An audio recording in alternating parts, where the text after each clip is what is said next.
Okay, so it's recording and Then I'll just go sit like over there. okay. Does that work?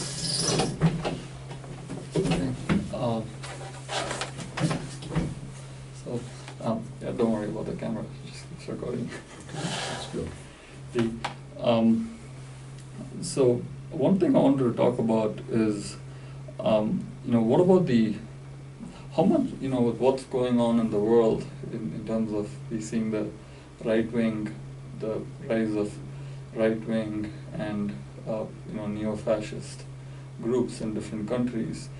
How much do you think that, in a way, people's minds are being fractured into thinking about their particular country or their particular tribe in a very narrow way? And how much do you think these fractures are the result of the fissures of the past? Well, there's many factors. Each area has its own special history. Mm-hmm. So India is not the same as Hungary, not the same as the United States, but there are some pretty common factors.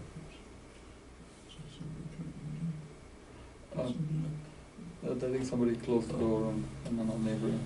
One crucial factor over much of the world, certainly Europe and the United States, but as elsewhere, is just the socioeconomic policies that have been introduced since Reagan and Thatcher. The neoliberal policies, marketization, undermining of public services, diminishing the role of the state in people's lives, and transferring wealth and control to private hands. And the effects are pretty obvious. There's been a very sharp concentration of wealth and pretty much stagnation for the rest of the population, the majority of the population. And by now, in the United States, 0.1% have over 20% of the wealth, and half the population has negative net worth, debts greater than assets. Many people means people just live week to week. It's half the population. Real wages in the United States have about the same purchasing power they had in the 1970s. The sharp concentration of wealth automatically leads to decline of functioning democracy, just because of the power of the wealthy to dominate the political process. So and in Europe, it's been exacerbated even further by the structure of the European Union, which essentially takes decision-making over major issues away from the national states to an unelected bureaucracy in Brussels. And on top of that, they have the German banks kind of looking over their shoulders. So they've been following austerity policies, which make the neoliberal policies even worse. Well, you take a look, the effects of all of this are pretty predictable. Get a lot of anger, resentment, bitterness, condemnation of the centrist political institutions that have been running things, happening here too. That's fertile territory for demagogues. It's the kind of situation in which some guy can come along, Trump, Orban in Hungary, Bolsonaro in Brazil, and try to turn the anger into real pathology. Yeah, that brings up, I certainly, see your point. About the decimation of people's aspirations in life.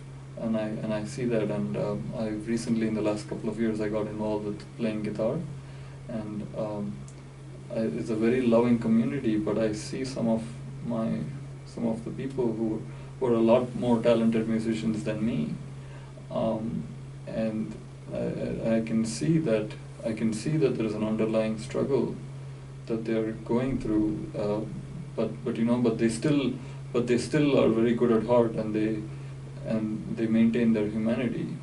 So the reason I bring that up is because you're seeing decimation of the middle class here, but I see an attempt by people to hold on to their humanity. But that, to me, being somebody who comes from a lower middle class, my dad's a teacher, background in India, I'm seeing that the Indian middle class, sure, India is a poor country, really poor country, but the Indian middle class have actually, as an exception from the neoliberal times, the middle class have gained in power and wealth in the last 20 years. But you're seeing what is the reason that they are supporting these awful Hindu fascist regimes? Do you have any thoughts on that? I think I don't think it's true that the middle class has gained. It's basically stagnating.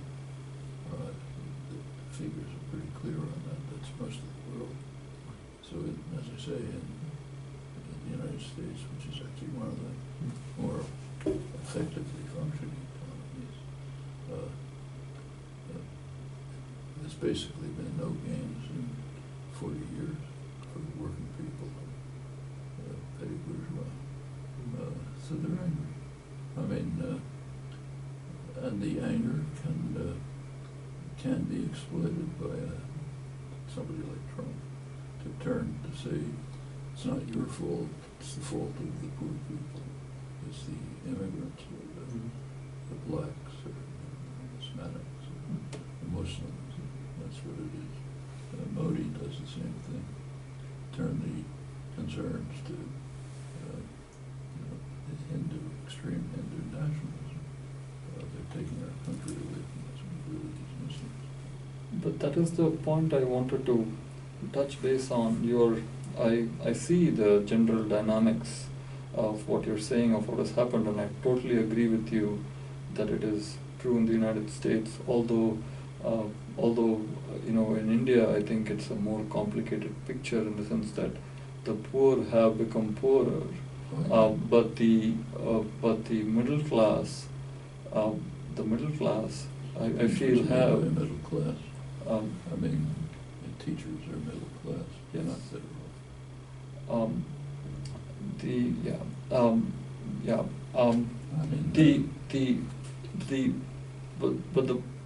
So that is one dynamic that is going on. Gained, like,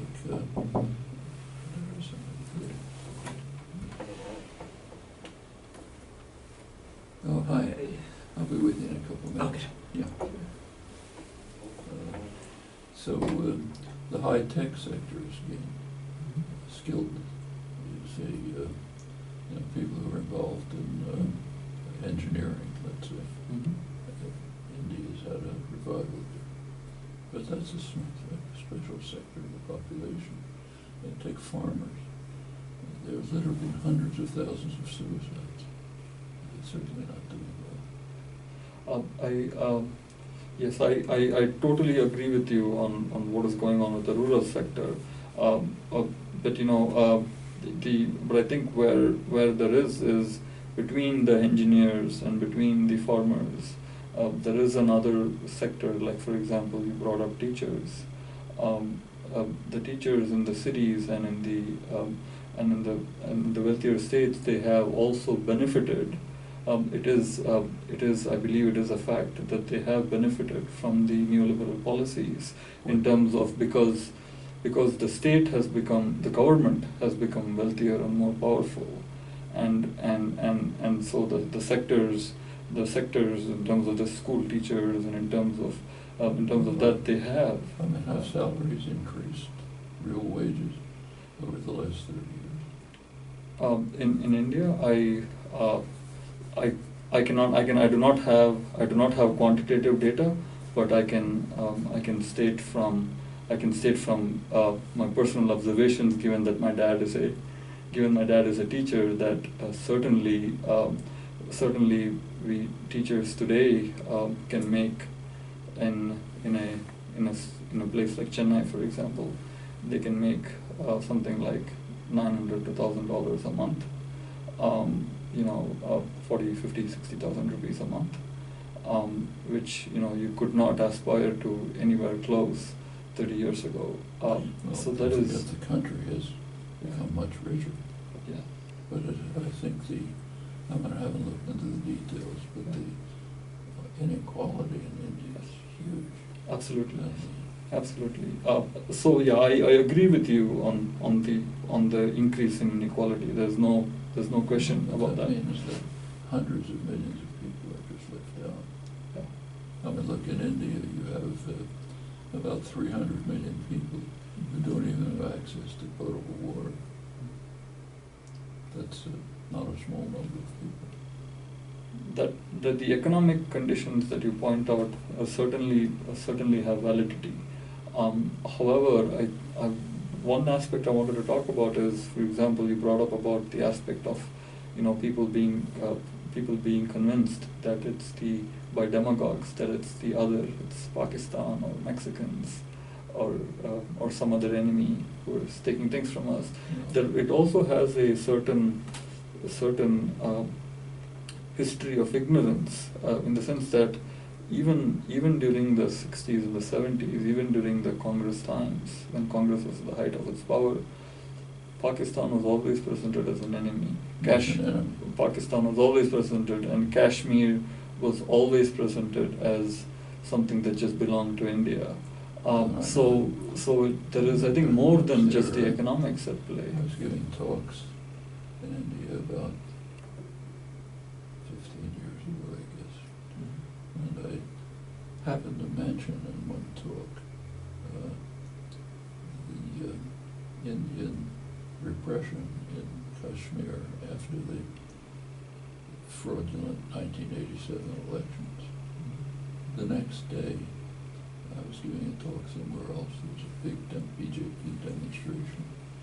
The rest of the time I was there, the people who were organizing my talk insisted that I have police protection. I believe that that was the first talk of yours that I attended, and I believe your talk was in October of 2001, or somewhere in late 2001, because I remember having an email conversation with you subsequently. But yeah, Kashmir, in fact, the support for what Modi just did in Kashmir is the overwhelming among the Hindu population. Right, and I think that is more than economics. I think there is also the fissures. The minds of people have already been fissured by ignorance and propaganda, and in a way there's a certain conditioning that has already happened. One thing that's happened is the press has been pretty much muzzled. They're very uncritical. Yeah. No, I'm just going to check the camera to make sure that it is recording, because I have very poor habits in terms of handling that machine. And then I'll keep it here. Actually, we don't have too much time. Okay. Yeah, it's recording. So I'm sorry. So how much time? 15 minutes? 10 minutes? 5 more minutes? Okay. So let's go. Yeah. So you indicated Nazism is not what we are seeing, though you indicated in some recent interviews that what we are seeing in the world is not Nazism. But even though that there are parallels, but it's not exactly what happened in Germany. Would you say that that is true in the case of India, because India is building detention centers to house millions of Muslim citizens after labeling them illegal immigrants? Well, what we're seeing is many of the symptoms of fascism, but without the ideology. Fascism meant something. It meant a powerful state under the control of the Nazi of the fascist party, which controlled everything, even controlled business. And we're not seeing that in India. The state does not control big business. I see. And the same here. You have many of the aspects of fascism, concentration camps on the border, racism, and so on. But business is not under control. I see. I see. That's Gleichschaltung, they called it in Germany.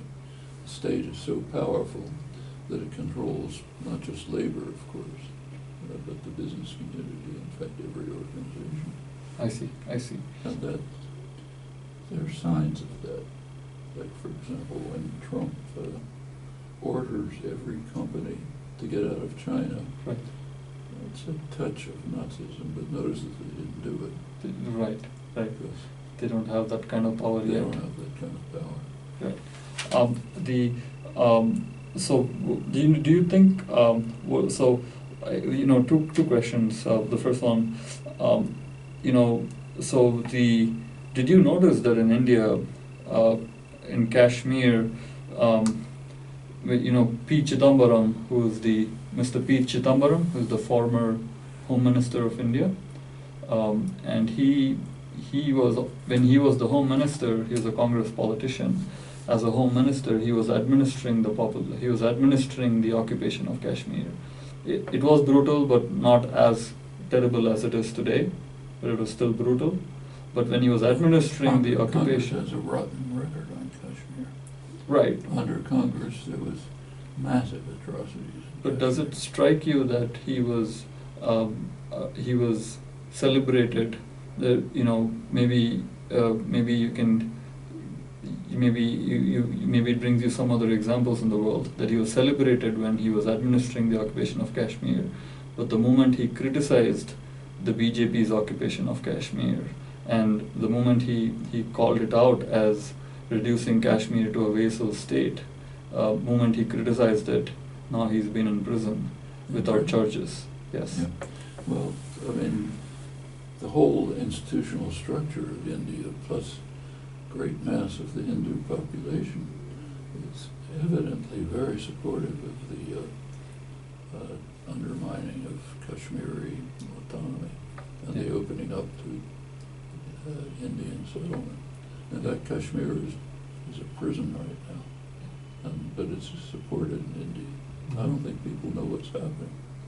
So how crucial do you think it is to restore some type of a decent government in this country in order to support struggles like the struggles of the people of Kashmir? How important do you think it is to have a government in this country? That is supportive of that is more centrist or more center left, or not having fascist undertones? How important do you think is to have a government like that to support struggles abroad? But if you look at the record, the more liberal governments have by no means supported movements for freedom and justice almost anywhere. Mm-hmm. They support freedom movements in enemy states, but not in our Allied states. not the countries we support. Right. They can be as repressive and brutal as they like. Yeah. That's Yeah. I mean, the right wing may sometimes be a little worse, but it's not that different. Yeah. See, that Take say Obama. If you look at the refugees fleeing from Central America, for a time it may still be true that plurality were coming from Honduras. Why? Because in 2009 there was a military coup in Honduras that threw out a mildly reformist president. It was denounced throughout the continent. Mm-hmm. Obama and Clinton refused to condemn. Yeah. And it turned into a horror story, people starting to flee. So what will it take in the United States for people living here and others for helping struggles like the struggles for freedom in Kashmir and Palestine?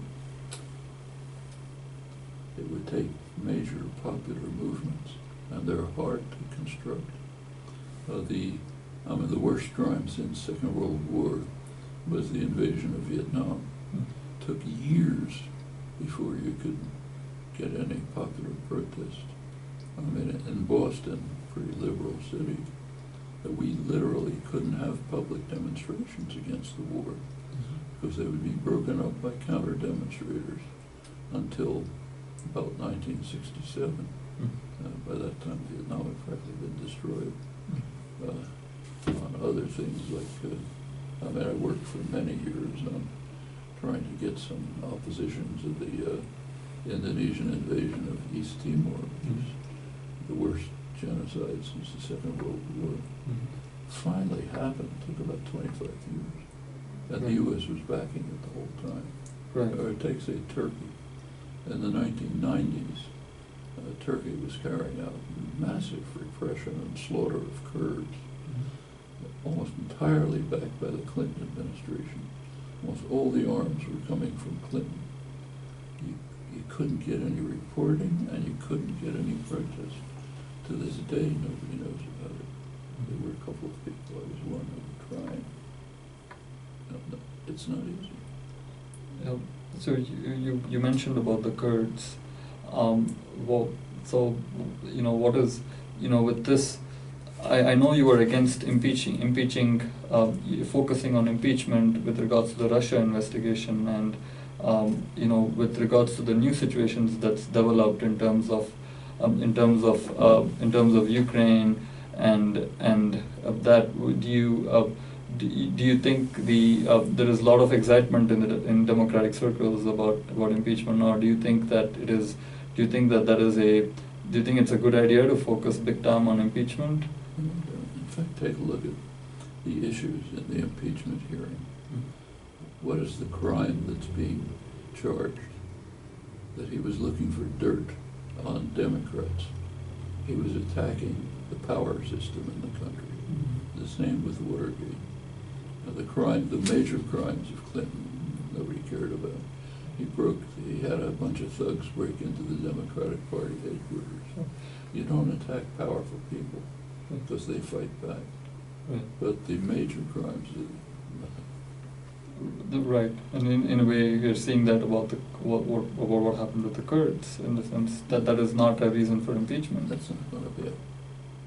In fact, when people say Lindsey Graham and others condemn him for throwing the Kurds to the mercy of the Turks, what they're saying is this is going to harm the fight against ISIS. Right. Yeah, what about the Kurds? What the Kurds? I don't care about them. Does it also strike you that Lindsey Graham, the senator that you just mentioned, and others also compare withdrawal from the Kurdish areas to withdrawal from Iraq, which is, so do the two comparisons make sense? Now look, when Saddam Hussein was carrying out chemical warfare attacks against the Kurds in Iraq, the Reagan administration supported it. They tried to blame it on Iran. When Congress tried to pass some resolution criticizing it, it was blocked by the Reagan administration. The Kurds, the U.S. has been betraying them over and over.